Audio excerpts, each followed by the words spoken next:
sa Voltes 5 Legacy.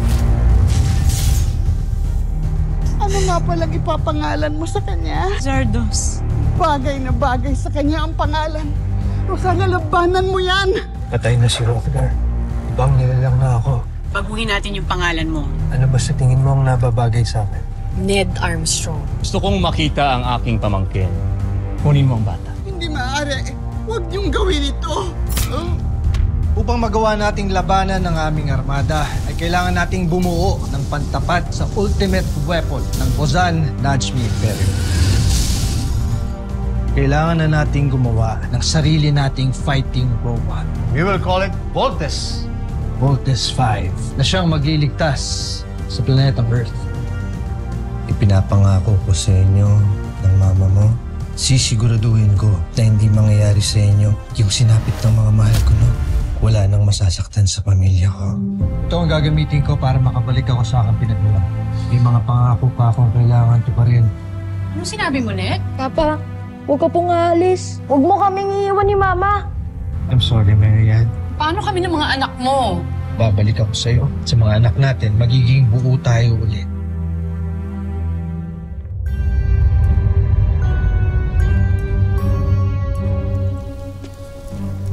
Mahal na Joffrey, Contessa, nais ipakita ni Prinsipe Zardos ang nakuha niyang medalya sa kanyang paaralan dahil nakamit niya ang pinakamataas na karangalan mula doon dahil sa kanyang katalinuhan.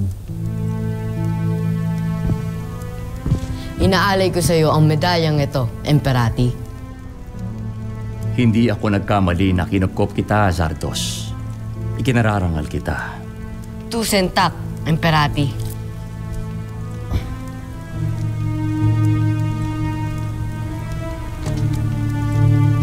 Simula ngayon ay huwag mo na akong yakapin. Kahinaan yan. Anumang emosyon kagaya ng pagmamahal, lungkot at pag-iyak ay makakasira sa iyo. Ihusto mo ang iyong sarili at huwag mong tularan ang iyong ama. Hindi ko siya ama. Isa siyang taksil sa buong Bozan. Marami siyang kasinungalingang ginawa sa mga maharlika. At ang mga alipin, niloko niya.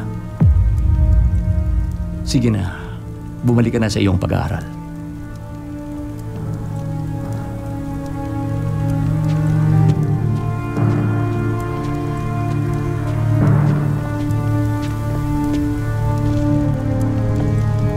Mabuti at nabibilog mo na ang ulo ni Zardos laban sa kanyang ama.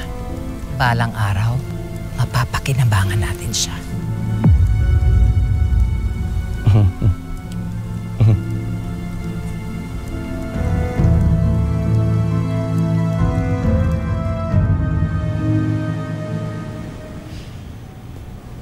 Steve, Bert, huwag kayong mag-aaway magkakapatid. Magpapakabait kayo palagi. At lagi niyong alagaan ang inyong bunsong kapatid. Maging masunurin palagi sa inyong mama. Ha? Saan po ba talaga kayo pupunta, Papa? Huwag ka nang umalis. Ayoko rin naman talagang umalis, anak. Ngunit meron ako mga pangakong kailangan tuparin. Mga taong kailangan balikan at tulungan. Sino po ba sila, Papa? Kasama na lang po kami. Hindi pwede, Bert. Hindi kayo pwede doon sa pupuntahan ko. Saan po ba talaga kayo pupunta, Papa? Steve, anak, huwag na masyadong maraming tanong. I-kiss at i-hug nyo na lang ang papa nyo dahil kailangan na niyang umalis. Yun na.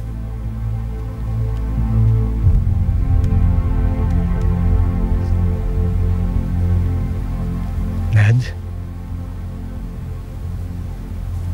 Nakahanda na lahat. And we have to go.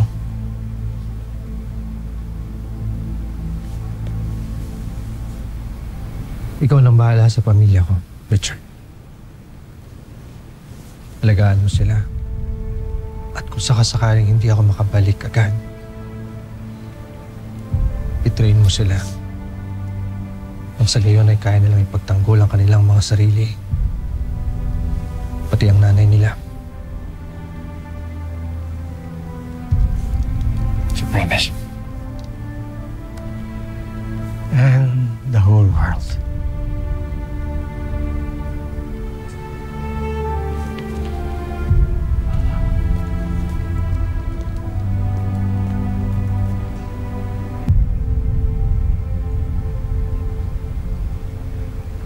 Mahal kita, Mary Ann. Mahal ko kayo ng mga anak natin. Pangahawakan ko ang pangako mo, Nen. Hihintayin ka namin. Huwag mo rin kalilimutang mahal na mahal kita.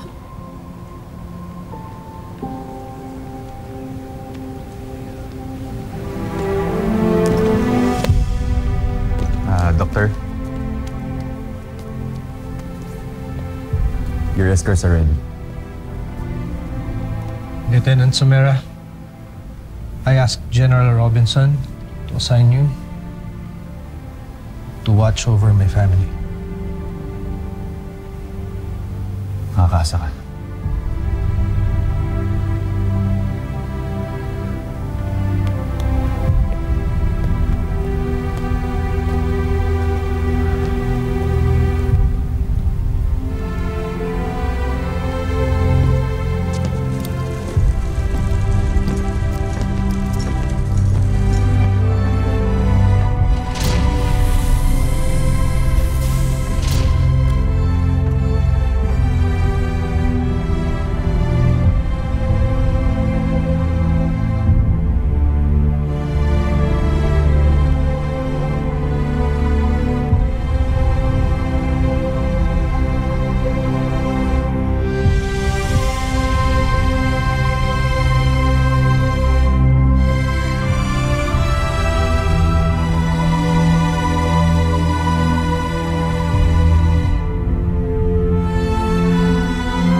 I'm sorry I arrived late.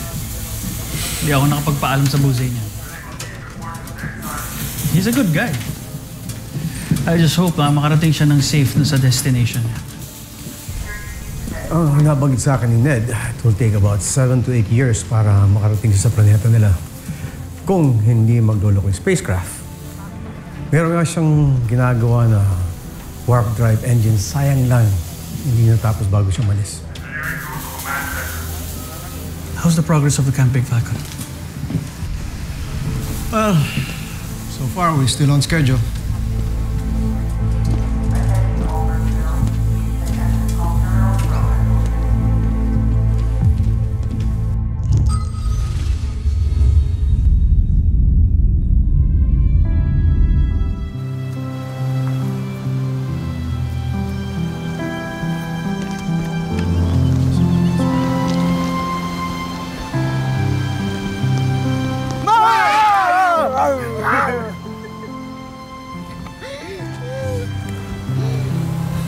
Nagsisente si Mama dito ah.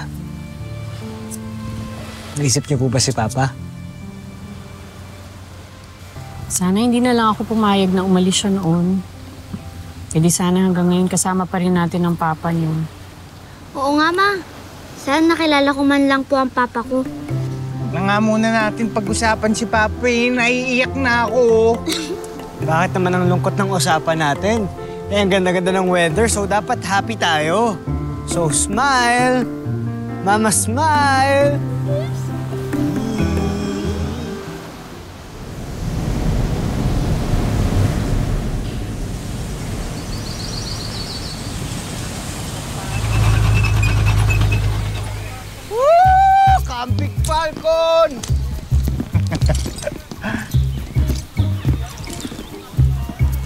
Hi, ladies. Eto, kabago-bago nito, nagpapakit agad sa iba. Eh bakit naman hindi? Meron yata tayo special privilege ang Armstrong Brothers dito sa camp mo. Well, totoo din naman yun, kundi dahil kila Mama and Papa wala tong CBF. Excuse me? No, excuse me. It's excuse me, sir. Mga kadit lang kayo dito, di ba? Bro, easy ka lang, ha? Isa lang. I'm not sure, bro.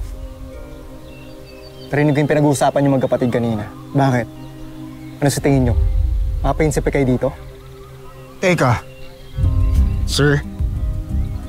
Eh bakit ba nakikinig ko sa usapan namin? Oo nga. Private conversation namin yun, ah. Attention! May problema ba dito? Wala ho, sir. Specialist, ikaw.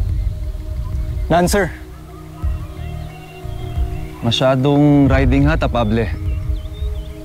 Mga bagong dating lang tong mga recruits na to. Huwag naman natin silang i-terrorize this early.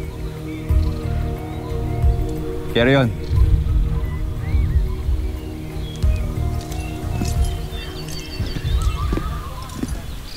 Buti nga. Hey. Kayong dalawa. Magpa-low profile naman kayo.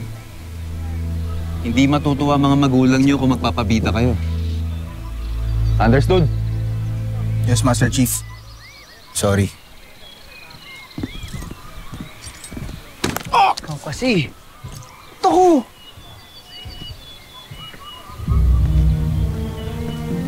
Uy! Kababata ako to eh! Kamusta? Henry!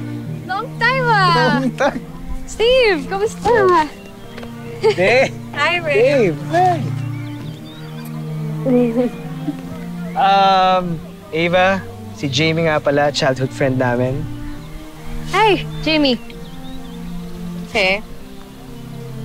Let's go, babe. Let's go.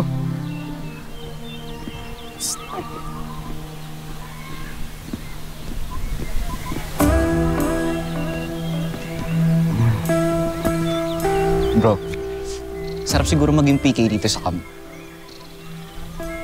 PK? PK! Privilege kids. Bro, Tomas nga pala. I'm Mark. Mark Gordon. Nice to meet you, pare.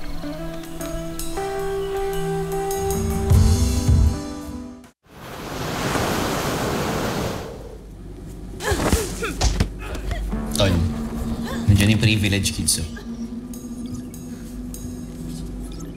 Talagang naupo pa sa mga bench. Mga earphones. Egbert, tingnan mo. Nalamdam. Sigurado kung ano-ano na naman iniisip ng mga yan. Huwag mong pansinin, kuya. Hayaan mo na sila, Mark.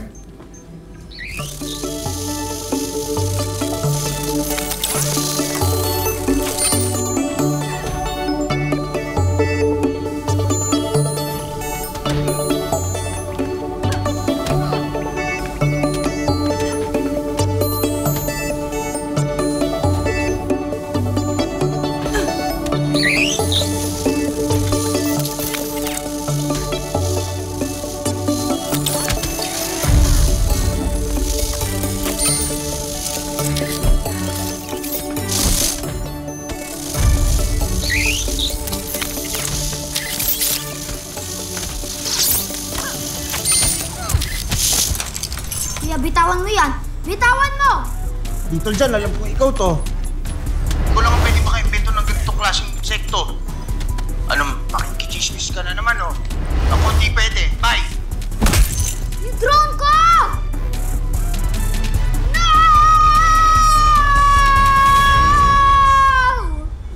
Uy, Bert, panig ka. Si Little John. Yan mo na, tabi mo na. Go.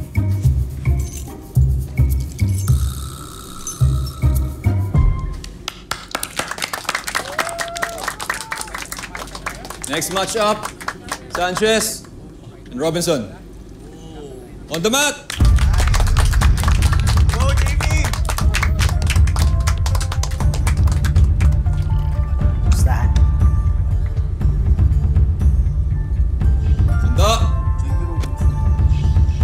Pugay. Laban!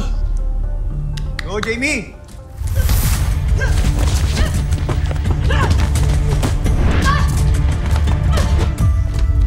Nice!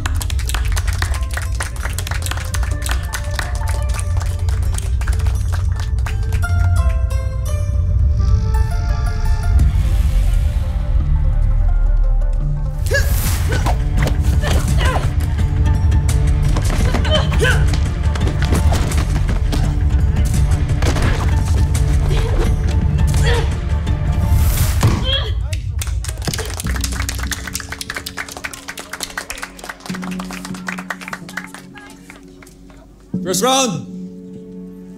Sanchez. Final round. Handa. Pugay. Laban! Go, Jamie!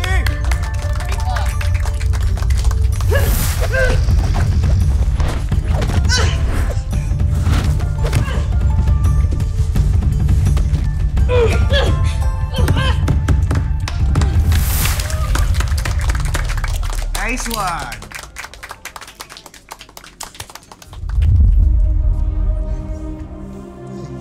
Final round. Robinson. Yeah! You okay? Yes, babe. Sure? Yes. Sigurado Thank you. ka, You're so sweet. Jeez. May sinasabi ka, Jamie? Ha? Ah! Sabi ko sorry, nasaktan ba kita? Sorry Jeez. Galing mo. Lala na sa may corner. Ayan, ikaw makikinig ka sa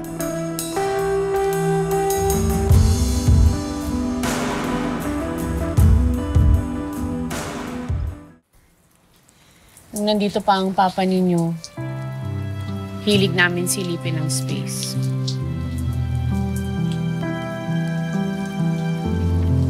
Naalala ko nga yan, ma. Tuwing lalabas ako, nakikita ko si Papa nakatingin sa space, sa stars.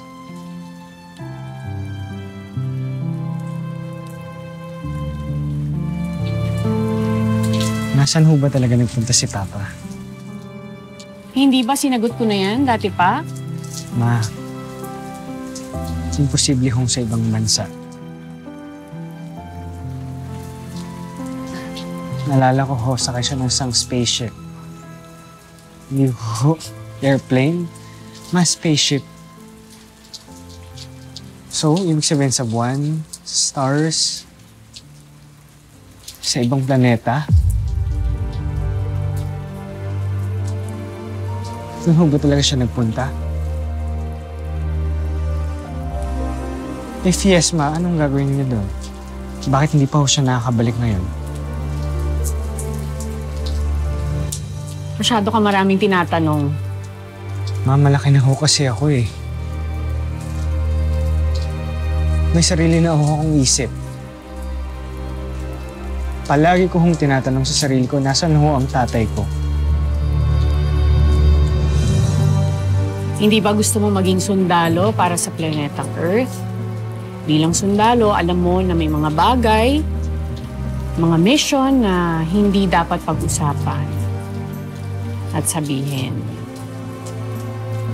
Kaya wag na natin pag-usapan to. Halika na, matulog na tayo.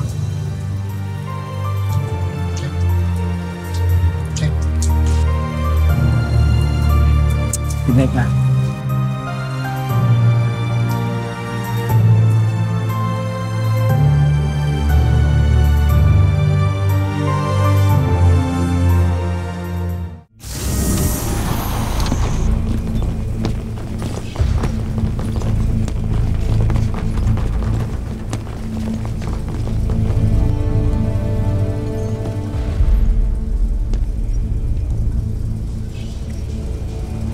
Based sa report na nabasa ko, kayo ang may initiative maging part ng EDF special program. It's very good. Pero hindi lang ganoon ang mga katangian na hinahanap ng Camp Big Falcon para maging membro ng Earth defense team.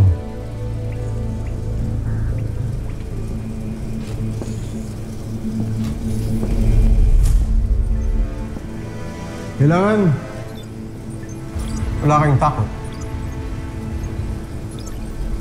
At handa kayong ibuwis ang inyong buhay para ipaglaban ang ating mundo sa mabigat na threat. Excuse me, Doc. Threat ho na gaya ng? Like mga terrorist ho ba, Doc? Mas mahigit pa doon. For example, aliens.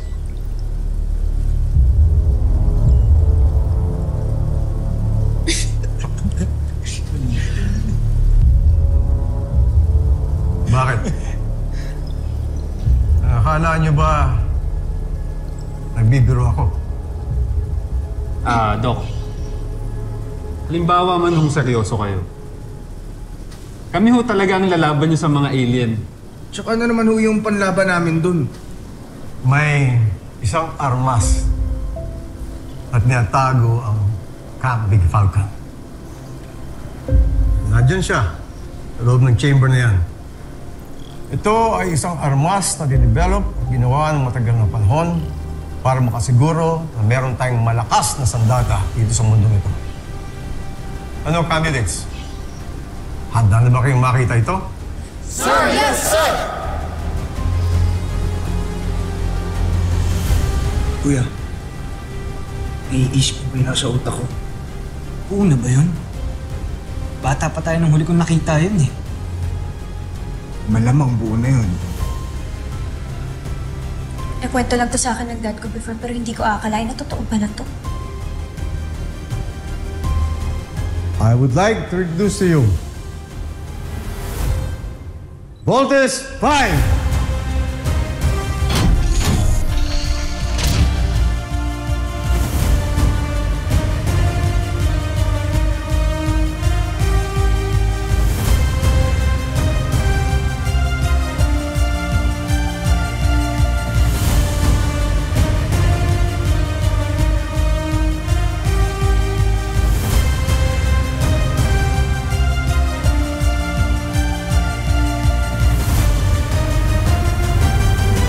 Susunod sa Voltes 5 Legacy.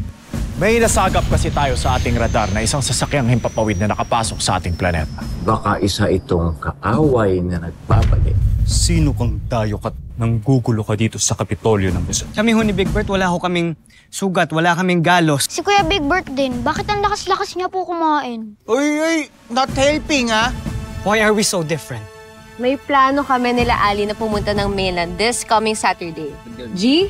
Wag, tara. Ayaw nila sa akin at ayoko din sa kanila.